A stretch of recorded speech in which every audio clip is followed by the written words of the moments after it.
What happened? Firebomb in black communities, that's not violent.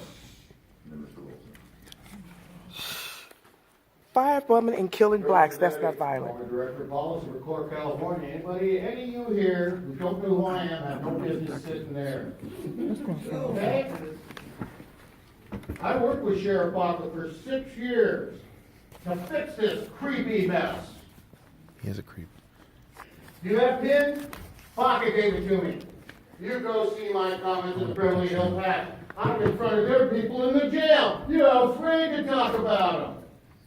He broke the law. I can't go. I gotta stay. But they're doing him to protect Chief Beck, because he erased the audio to the 5515 Police Commission, which is a state and federal crime, and you don't care.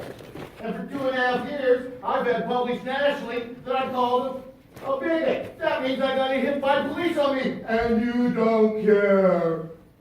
And that jail is a pig pen. Listen to what they're doing in there. A guy was trying to commit a murder. They wouldn't take it. He's dead. He hit somebody big. I was a counselor 2 times.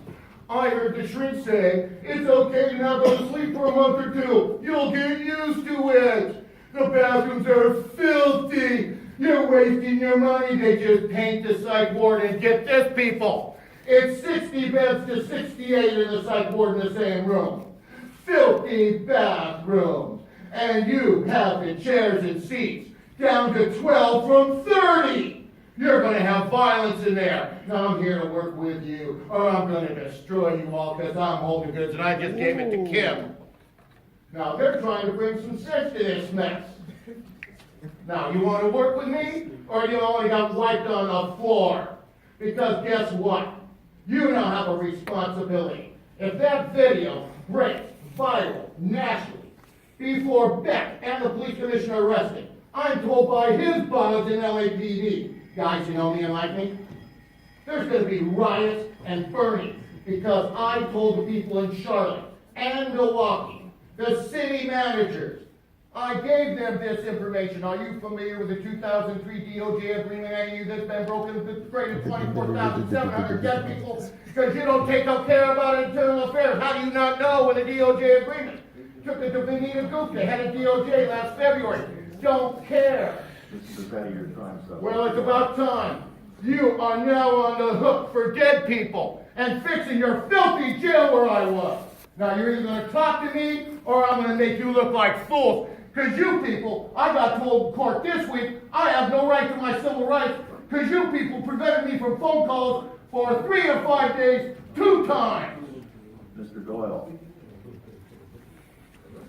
Step forward, sir. Be heard. Good enough? Stay away from the diet pills. Good morning. You want to guess? This is my first time at this meeting, and I'm not familiar with the members of this commission. I imagine you were drawn to such a post out of a basic sense of decency. And regardless of your political leanings, I imagine that sense of decency is offended or at least disturbed by the Trump administration's ever-expanding deportation machine. But the department is your job to hold accountable. Shame. It's very much a part of that machine, whether or not its leaders view it that way. Last month, I was at a meeting with the Sheriff's Chief of Staff and Deputy Sheriff concerning the department's role in immigration enforcement. I brought up the joint LASD-CBP raid that resulted in the arrest of Claudia Rueda's mother, Teresa. The discussion that ensued was very much a classic case of pass the buck. The raid itself, they said, had nothing to do with immigration enforcement. Teresa was released after questioning when it was determined she had nothing to do with the alleged drug operation being targeted. She was never, they said, asked about her immigration status. But she was almost immediately detained by Border Patrol and soon fighting for her right to stay in the country she calls home, where she has raised a family and built a Illegals life. don't have rights to stay in this She was saved country. for the moment from deportation only by a strong community and network of activists. Now, less than a month later, her community, her family, the apartment complex she used to call home, and her own daughter are targets of a campaign by Border Patrol that has nothing to do with law enforcement, nothing to do with creating safer communities, and everything to do with political retaliation and the stifling of dissent. That's a lie. And it is the department Version. that you are charged with holding accountable that put a target on that community a target on that apartment complex Shameful. and a target on that family. And unless you do your part to clearly and permanently separate law enforcement from immigration enforcement, you will find yourselves a part of that deportation machine. Do Thank it, you very please. much. Yes. Be a part of it. Join it.